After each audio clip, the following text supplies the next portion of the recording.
Hello বন্ধুরা, welcome back to my channel. কেমন আছো সবাই? তো আজকে বানাবো আলু দিয়ে মুরগির ঝোল, একটা অসাধারণ রেসিপি। তো চলো লেটস কুক।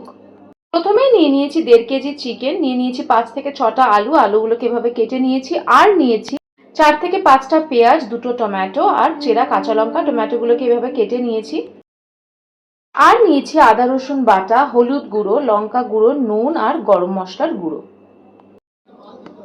প্রথমে চিকেনটাকে ভালো করে ধুয়ে দিয়ে দেব হলুদ গুঁড়ো, দিয়ে দেব 1 চামচ নুন, দিয়ে ভালো করে চিকেনটাকে মাখিয়ে রেখে দেব 10 থেকে 15 মিনিট।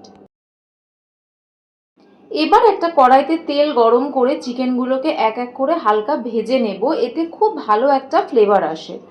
দেখো চিকেনগুলোকে আমি অল্প অল্প করে নিয়ে সবটা ভেজে নিচ্ছি। চিকেনগুলোকে আমি হালকা করে ভেজে তুলে নিয়েছি। ওই তেলে আমি আলুগুলোকেও ভেজে নিয়েছি।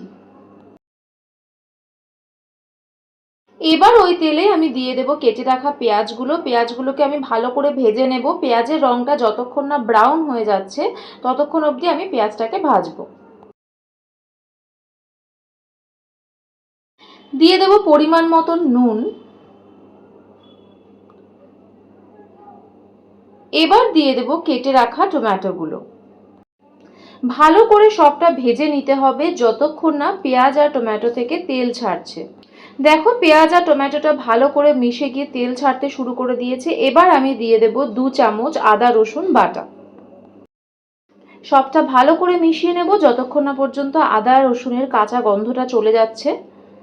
ভালো করে মশলাটা কষছে, দেখো মশলাটা কালারটাই পুরো পাল্টে গেছে। এবার আমি দিয়ে দেব চেরা কাঁচা লঙ্কাগুলো, দিয়ে সবটা ভালো করে মিশিয়ে নেব। এবার আমি ভেজে রাখা মাংসগুলোকে সবটা দিয়ে দেব, দিয়ে ভালো করে মশলার সাথে মিশিয়ে নেব। দেখো সবটা মশলার সাথে ভালো করে মিশিয়ে নিয়েছি। এবার দিয়ে দেব পরিমাণ মতন হলুদ গুঁড়ো, দিয়ে দেব লঙ্কার গুঁড়ো।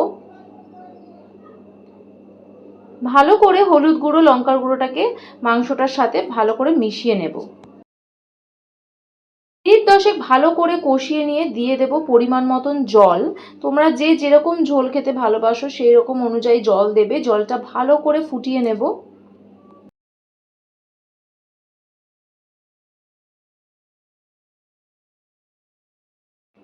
দেখো ঝোলটা ভালো মতন ফুটে এসেছে।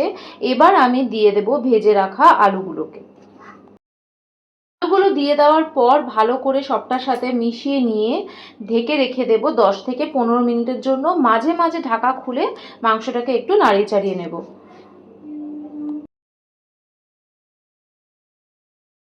10 থেকে 15 মিনিট পর ঢাকা খুলে সবটা আবারও মিশিয়ে নিয়ে দেখে নিতে হবে আলুগুলো সেদ্ধ হয়েছে কিনা। আলু সেদ্ধ হলে দিয়ে দেব গরম মশলার গুঁড়ো। ভালো করে মিশিয়ে নিতে হবে। দেখো আমাদের চিকেন কারি রেসিপি একদম তৈরি হয়ে গেছে। এইভাবে খুব সিম্পল ওয়েতে বানিয়ে দেখো, অসাধারণ খেতে লাগবে। ভাত, রুটি, পোলাও সব কিছুর সাথে খুব ভালো লাগে। তো চলো সবাই ট্রাই করো, জানিও কেমন লাগলো। দেখা হবে অন্য কোনো ভিডিওতে। বাই।